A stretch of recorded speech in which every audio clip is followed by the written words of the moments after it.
Hello and welcome to this June 21st, 2010 video version of Invested Central's Chart of the Day. I'm Tom Boley, Invested Central's Chief Market Strategist, and it's my pleasure to provide you with today's Chart of the Day. This Chart of the Day is brought to you by stochastics.com, simply the web's best financial charts.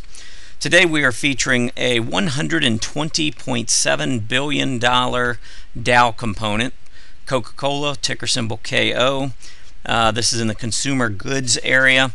Taking a look at the chart technically, after falling rather quickly back at the end of May, you can see we dropped from a little over $53 down to about $49.50 in only about 5 or 6 trading days, which is a pretty steep drop for a Dow Component, especially Coca-Cola, which tends not to move that quickly. But we did make this big move down at the end of May. You can see volume was picking up on the selling. On the reversal back to the upside, volume was much less. And even recently, over the last 3 or 4 days, you can see as we were getting up close to the 50-day moving average and also near this gap resistance area at about 52.70 or so, you can see the volume was pretty light. But notice the last 2 days on the actual test of gap resistance and the 50-day, notice how volume was picking back up again and failed both days, closing below the lows, or closing below the highs. So we have red candlesticks, red filled candlesticks, which are not great considering that we're up against some key resistance. Also, as we approach this resistance, check out the stochastics, which now is up at 88. Wasn't that wasn't that long ago. A couple weeks ago we were down below 20. So now we've made this move all the way back up near 90.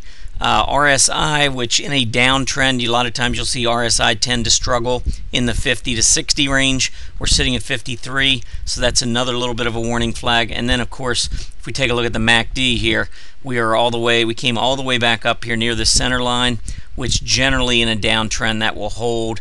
You can see over the course of 2010, really, almost the entire year we've had the MACD below the center line.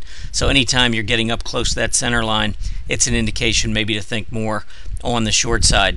Now from a risk-reward standpoint, the reason we like it is obviously if you break above gap resistance around 52.75, that's not going to be a good thing for the bulls.